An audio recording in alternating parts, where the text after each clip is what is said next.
Hello students, आज हम बात करेंगे 12th कॉमर्स के सब्जेक्ट बिजनेस स्टडीज की। और जो हमारा चैप्टर है वो है फाइनेंशियल मैनेजमेंट, जिसमें हमारा टॉपिक चल रहा है कैपिटल स्ट्रक्चर।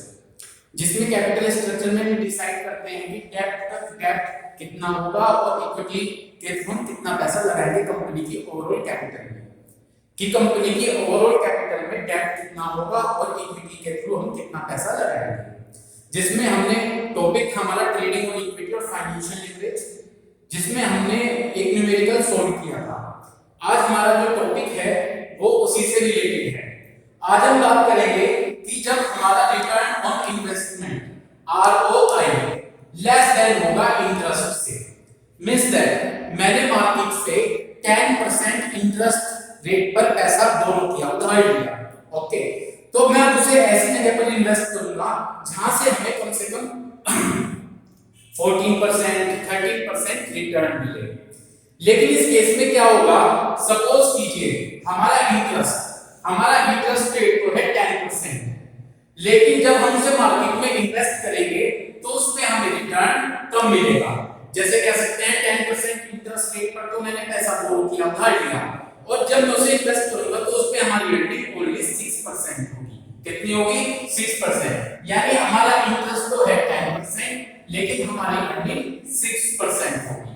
तो इस केस में हम कह सकते हैं हमें कम डेब्ट का यूज करना है। केस क्या है कि हमारा इंटरेस्ट रेट तो ज्यादा होगा, लेकिन जो उसमें हमारी रिटर्न होगी वो लेस होगी, वो कम होगा। इतनी बात क्लियर हो गई? तो उस पर हमारा इंटरेस्ट रेट तो हाई होगा, लेकिन उस पर रिटर्न जो मिलेगा वो कम होगा। इस केस में हम कम डेब्ट का यूज करेंगे, लेस डेब्ट का यूज करेंगे। लेकिन यदि कंपनी ने मोर डेब्ट, इस केस में ज्यादा डेब्ट का यूज कर लिया, तो कंपनी की जो अर्निंग पर शेयर होगी, कंपनी की अर्निंग पर शेयर कम हो जाएगी। वो कब होगा? केस है इंटरेस्ट कम है, इंटरेस्ट हमारा 10% है, इंटरेस्ट 10% पे हमने पैसा बोरो किया है, और 10% इंटरेस्ट रेट पर पैसा बोरो किया है, उधार लिया है, लेकिन जब हम उसे इन्वेस्ट करेंगे तो हमारी अर्निंग ओनली 6% होगी। तो हमें इंटरेस्ट तो 10% पे करना है और अर्निंग हमारी ओनली होगी कितनी? 6%। तो एट दैट टाइम हम लेस डेब्ट का यूज करेंगे, डेब्ट का कम यूज करेंगे। अगर हम डेब्ट का ज्यादा यूज कर लेंगे तो हमारी अर्निंग पर शेयर कम हो जाएगी, हमारी अर्निंग पर शेयर कम हो जाएगी। ओके, अब हम इसे कैसे प्रूव करते हैं? इस केस में देखिए हमारी टोटल कैपिटल हमने 3 केस लिए हैं, first, second and third. Okay, हमारी टोटल कैपिटल फर्स्ट केस में हमने 50 लाख रुपीस इन्वेस्ट किए हैं, सेकंड केस में भी हमने 50 लाख रुपीस इन्वेस्ट किए हैं, और थर्ड केस में भी हमने 50 लाख रुपीस इन्वेस्ट किए हैं।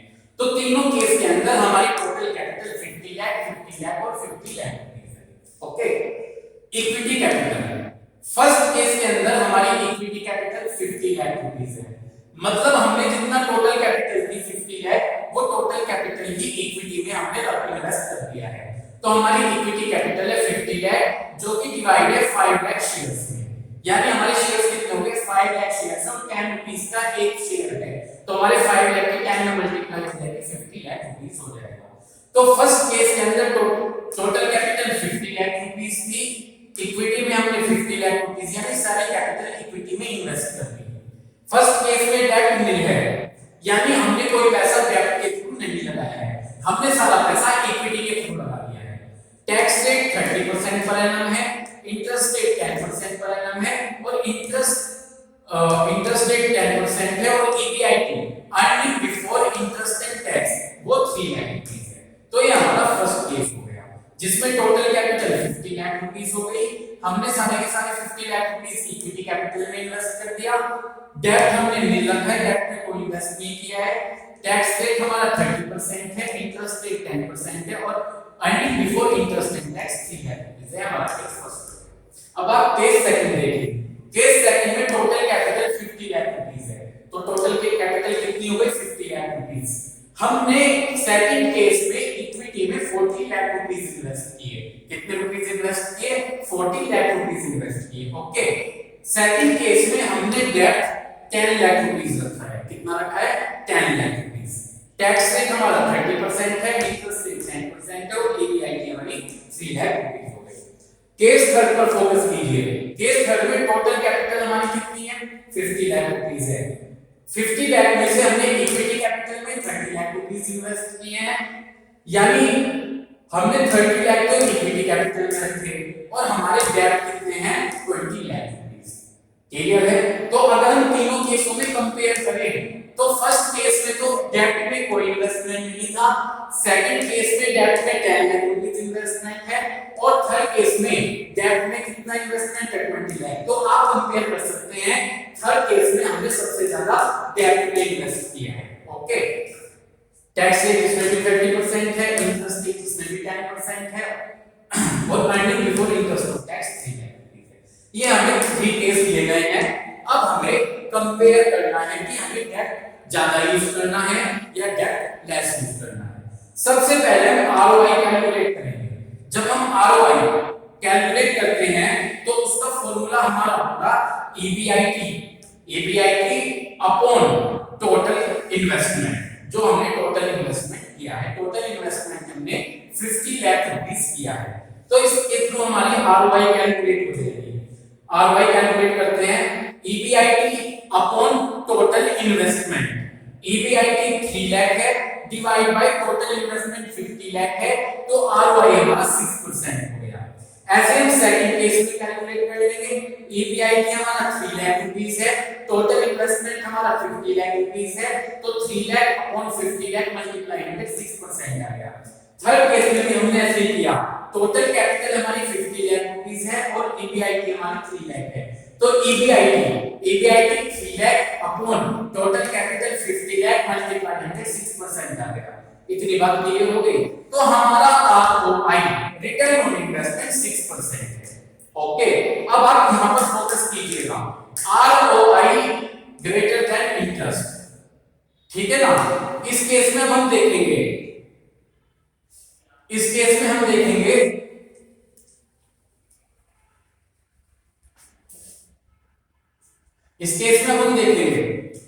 आरओआई कितना कैलकुलेट हो गया है हमारा? आरओआई कैलकुलेट हो गया है 6%। आरओआई कितना कैलकुलेट हो गया है हमारा? 6%। इतनी बात क्लियर हो गई? ओके, और हमारा इंटरेस्ट रेट है 10%। हमारा इंटरेस्ट रेट कितना है? 10%। यदि आप फोकस करें, इंटरेस्ट 10% है और हमारा रिटर्न 6% है, यानी हम अगर पैसा बोरो करेंगे तो उस पे हमें 10% इंटरेस्ट देना पड़ेगा और हमारी अर्निंग उस पर ओनली 6% होगी। तो इस केस में हम लेस डेट का यूज करेंगे। किसका यूज करेंगे? लेस डेट का यूज करेंगे। इतनी बात क्लियर हो गई? अगर हम इस केस में ज्यादा डेट का यूज कर लेंगे, अगर हम इस केस में ज्यादा डेट का यूज कर लेंगे तो क्या होगा? हमारी अर्निंग पर शेयर कम हो जाएगी। मैं एक बार और रिपीट करूंगा अपनी बात को। मैं यहां पर ये कह रहा हूं कि यहां पर इंटरेस्ट 10% है और रिटर्न 6% है, यानी इंटरेस्ट ज्यादा पे करना है और अर्निंग कम है, तो इस केस में लेस डेट का यूज करेंगे। अगर हम इस केस में ज्यादा डेट का यूज कर लेंगे तो हमारी अर्निंग पर शेयर कम हो जाएगी। अब इसे प्रूव करते हैं। हमारा हमने case first, case second, case third लिख लिया। सबसे पहले हमने ईबीआईटी ले लिया। ईबीआईटी तीनों केसों में 3 लाख रुपीस है। 3 लाख रुपीस, 3 लाख रुपीस और 3 लाख रुपीस। इतनी बात क्लियर हो गई? ठीक। इसमें से हमने इंटरेस्ट माइनस किया। मैंने आपको प्रीवियस वीडियो में भी बताया था कि इंटरेस्ट पर कोई टैक्स पे नहीं करना पड़ता। जो हम बोरोड फंड पर इंटरेस्ट पे करते हैं, डेट पर इंटरेस्ट पे करते हैं, उस पर कोई टैक्स हमें नहीं देना पड़ता है। इसलिए सबसे पहले इंटरेस्ट माइनस कर लेते हैं, उसके बाद टैक्स चार्ज करेंगे। इंटरेस्ट फर्स्ट केस में यदि आप देखें, फर्स्ट केस में डेट नील है, फर्स्ट केस में कोई डेट नहीं है। इतनी बात क्लियर हो गई? फर्स्ट केस में कोई डेट नहीं है तो इंटरेस्ट भी कुछ नहीं होगा। सेकंड केस में आप देख सकते हैं डेट 10 लाख रुपीस है और इंटरेस्ट का रेट 10% है। 10 लाख का 10% कैलकुलेट कर लीजिए। जब हम 10 लाख का 10% कैलकुलेट करेंगे 1 लाख रुपीस आ जाएगा। थर्ड केस पर आप फोकस कीजिए। थर्ड केस में डेट 20 लाख रुपीस है, 20 लाख का 10% कैलकुलेट करेंगे 2 लाख रुपीस आ जाएगा। इतनी बात आपकी क्लियर हो गई? इसके बाद हमने क्या किया? इसके बाद हमने ईबीआईटी से इंटरेस्ट माइनस कर दिया। फर्स्ट केस में कोई इंटरेस्ट नहीं है तो यहां पर 3 लाख रुपीस भी नहीं गए, यहाँ पर 3 लाख में से 1 लाख हमने इंटरेस्ट माइनस किया, 2 लाख बचे हैं। ये थर्ड केस में हमने 3 लाख में से 2 लाख माइनस किया है, तो 1 लाख बचे। ये हमारा अर्निंग बिफोर टैक्स बच गया। क्या बचा है हमारा? अर्निंग बिफोर टैक्स, यानी टैक्स देने से पहले अर्निंग बची है। इतनी बात क्लियर हो गई। एक बार और रिपीट करूंगा कि यहाँ पर इंटरेस्ट सबसे पहले इसलिए माइनस किया क्योंकि इंटरेस्ट पर हम कोई टैक्स पे नहीं करते हैं, तो ये हमारा अर्निंग बिफोर टैक्स बच गया। इसमें से हम टैक्स माइनस करेंगे। टैक्स का रेट आप देख सकते हैं क्वेश्चन में 30% पर एनम है। कितना है? 30% पर एनम है, तो आप सीधे टैक्स माइनस कर दीजिए 30%। 3 लाख का 30%, 3 लाख का 30% यदि आप कैलकुलेट करें 90,000 आ जाएगा। 2 लाख का 30% 60,000 आ गया। 1 लाख का 30% 30,000 रुपीस आ गया। इसमें से आपने माइनस कर दिया 3 लाख में से 90,000 के, तो ये बचेगा हमारा अर्निंग आफ्टर टैक्स, टैक्स देने के बाद अर्निंग 2 लाख 10,000 रुपीस। 2 लाख में से 60 है 1 लाख 40,000 रुपीस। 1 लाख में से 30,000 के 70,000 रुपीस हमारे रिमेनिंग है। इसके बाद हम क्या करेंगे? हम अर्निंग पर शेयर कैलकुलेट करेंगे। क्या कैलकुलेट करेंगे? Earning per share. Earning per share का फॉर्मूला होगा EA, earning after tax divide by जो हमारे इक्विटी शेयर होंगे, जो हमारे इक्विटी शेयर होंगे। यहां पर हमारी अर्निंग आफ्टर टैक्स है 2,10,000 डिवाइड बाय फर्स्ट केस में 5 लाख शेयर्स है, 5 लाख शेयर से आपने डिवाइड कर दिया 0.42, यानी अर्निंग पर शेयर होंगे 0.42। सेकंड केस में अर्निंग आफ्टर टैक्स 1,40,000 है डिवाइड बाय आपने कर दिया 4 लाख शेयर। सेकंड केस में इक्विटी शेयर 4 लाख है, 4 लाख से डिवाइड कर दिया आ गया 0.25। थर्ड केस पर फोकस करते हैं। थर्ड केस में आप देखिएगा अर्निंग आफ्टर टैक्स 70,000 है, 70,000 डिवाइड बाय 3 लाख शेयर्स, ये आ गया हमारा 0.23। तो आप देख सकते हैं कि इस केस में हमने जितने ज्यादा डेब्ट का यूज किया, हर केस में सबसे ज्यादा डेब्ट का यूज है 20 लाख रुपीस, तो एट दैट टाइम हमारी अर्निंग पर शेयर कम आई। ये अर्निंग पर शेयर इसलिए कम आई है क्योंकि यहाँ पर इंटरेस्ट ज्यादा था और रिटर्न कम था। हमें यहाँ लेस डेब्ट का यूज करना था, लेकिन हमने जितना ज्यादा डेब्ट का यूज किया उतने हमारे शेयर का प्राइस कम आ गया। तो इस तरह से हमने प्रूव किया कि कहां पर आप डेब्ट का ज्यादा यूज करेंगे और कहां पर आप डेब्ट का कम यूज करेंगे। ठीक, ये उम्मीद करते हैं आपके टॉपिक क्लियर हुआ होगा। अब हमारा नेक्स्ट टॉपिक है factors determining the capital structure. Capital structure को डिसाइड करते हुए हमें किन फैक्टर्स को ध्यान में रखना है। जब हम एक कंपनी का कैपिटल स्ट्रक्चर डिसाइड कर रहे हैं तो एट दैट टाइम हमें किन फैक्टर्स को ध्यान देकर चलना है। हमारा फर्स्ट फैक्टर है कैश फ्लो पोजीशन।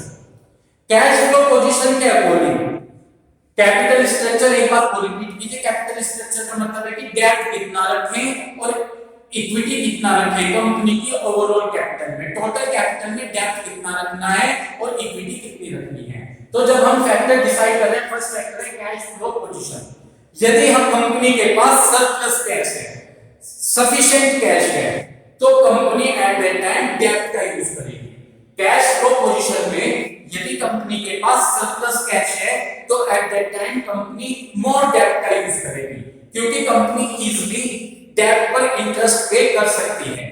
लेकिन यदि इसके अगेंस्ट में देखें, कंपनी के पास सफिशिएंट कैश नहीं है, तो एट दैट टाइम वो इक्विटी कैपिटल के थ्रू कंपनी में पैसा इन्वेस्ट करेगी, क्योंकि उस पर कोई फिक्स रेट से इंटरेस्ट पे नहीं करना है।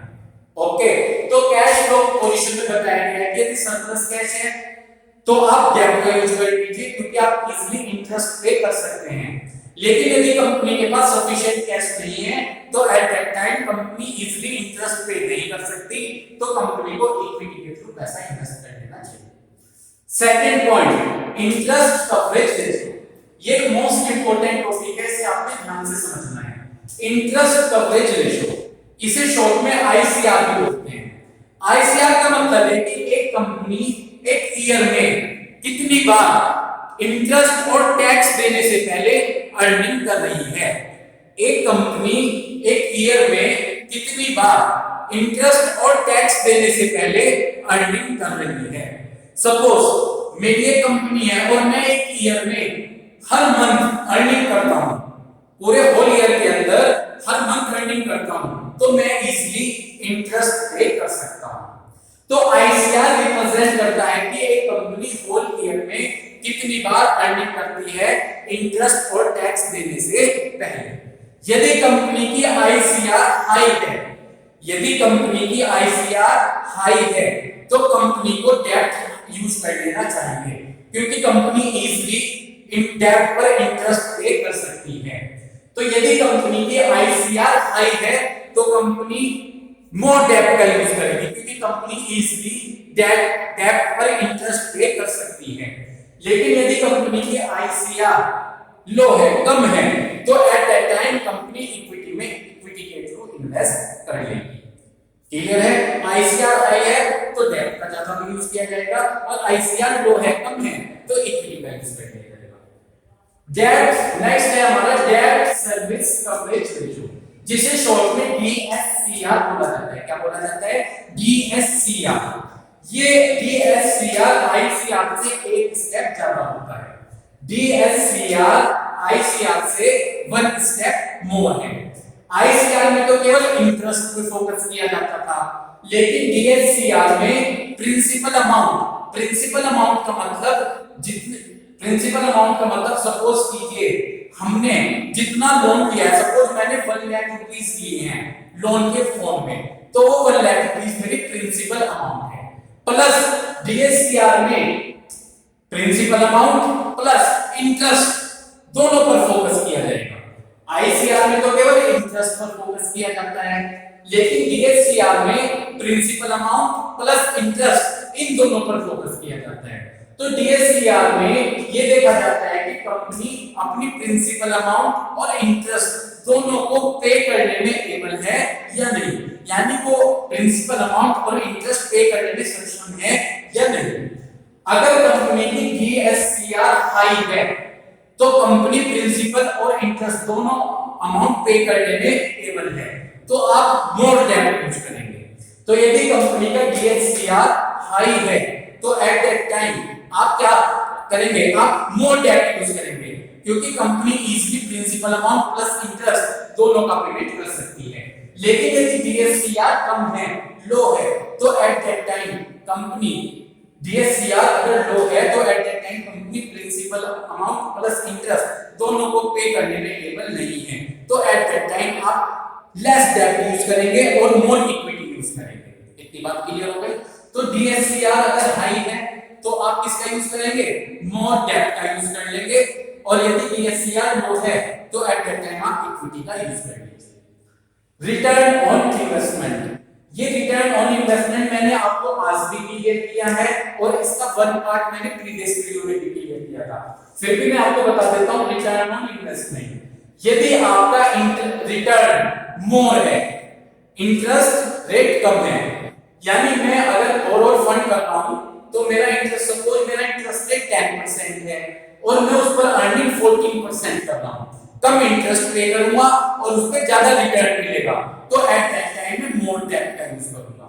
मैंने कहा इंटरेस्ट रेट 10% है और उस पर रिटर्न 14% है, उस पर रिटर्न कितना परसेंट है? 14। 10% इंटरेस्ट पे करके 14% रिटर्न मिलेगा, तो एट दैट टाइम मैं मोर किसका यूज करूंगा? मोर डेब्ट का यूज करूंगा। लेकिन यदि सेकंड केस जो मैंने आज आपको क्लियर किया है, ठीक है, सेकंड केस, यदि मेरा इंटरेस्ट हाई है और मेरी रिटर्न कम है, तो एट दैट टाइम मैं कम डेब्ट का यूज करूंगा, लेस डेब्ट का यूज करूंगा। ठीक है, सपोज मेरा इंटरेस्ट 10% है, मुझे इंटरेस्ट को 10% पे करना है, लेकिन मेरा रिटर्न 6% है, तो एट दैट टाइम मैं लेस डेब्ट का यूज करूंगा। नेक्स्ट पॉइंट है कॉस्ट ऑफ डेब्ट।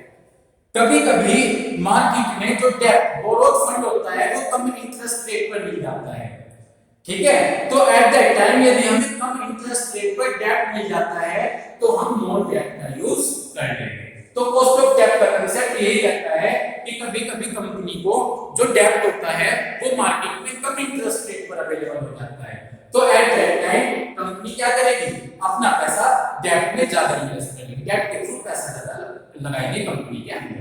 ठीक है जी। टैक्स रेट ध्यान से सुनिएगा, टैक्स रेट का कांसेप्ट।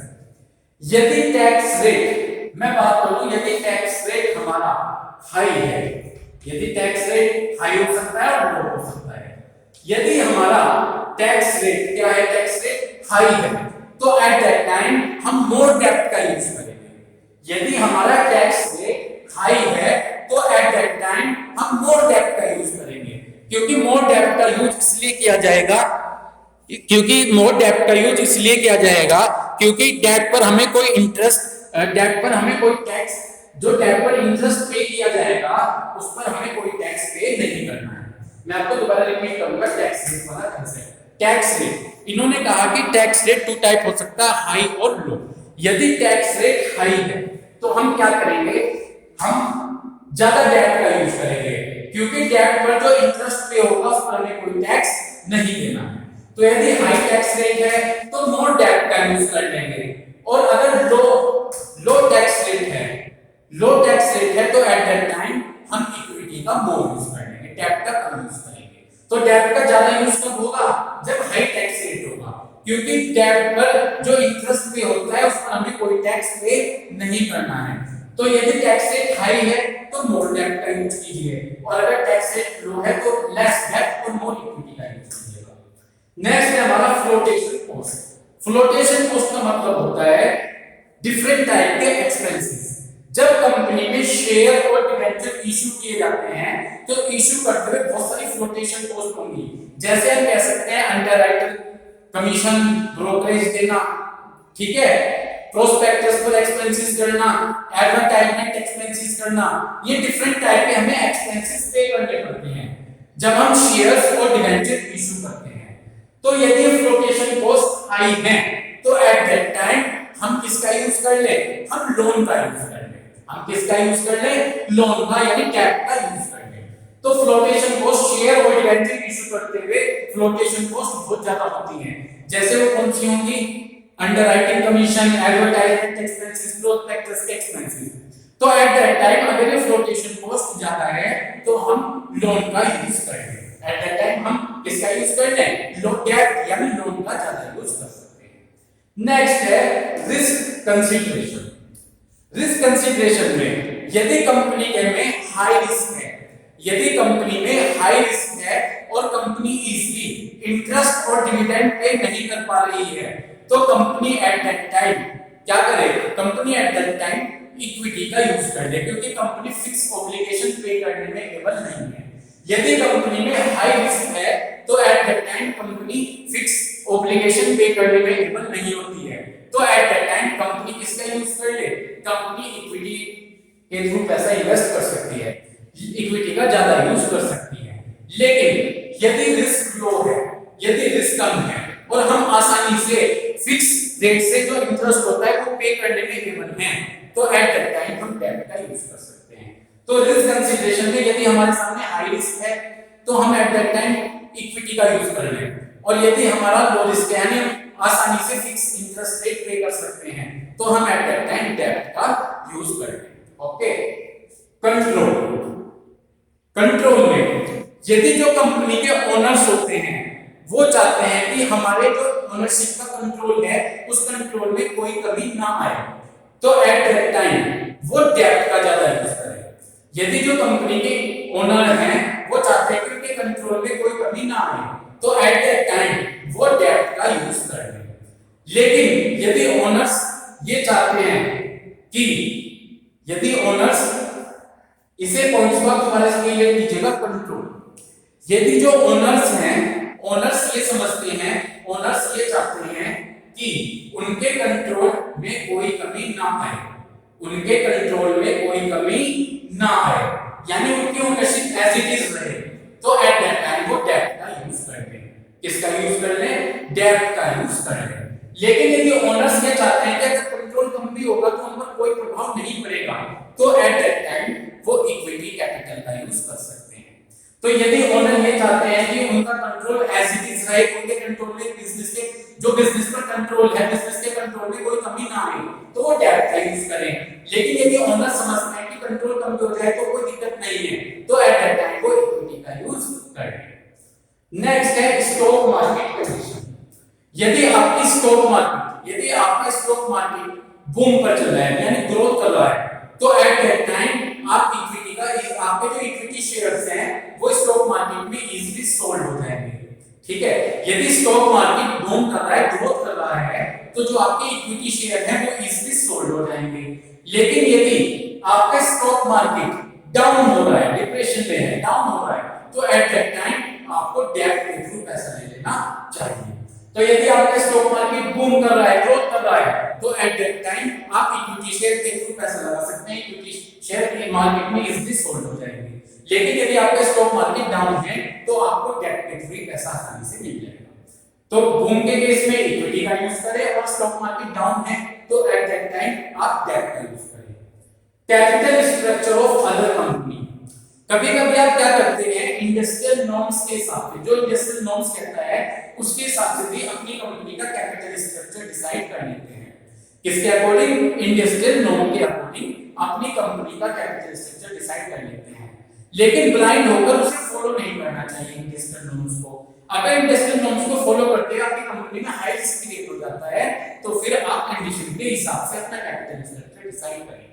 तो कभी-कभी आप कैपिटल स्ट्रक्चर इंडस्ट्रियल नॉर्म्स के हिसाब से डिसाइड कर लेते हैं, लेकिन यदि आपको लगता है कि उसमें रिस्क है तो एट दैट टाइम आप अपने अकॉर्डिंग कैपिटल स्ट्रक्चर डिसाइड कर सकते हैं। तो डिफरेंट फैक्टर्स हैं जिनको ध्यान में रखना चाहिए जब हम कंपनी का कैपिटल स्ट्रक्चर डिसाइड करते हैं। Thank you.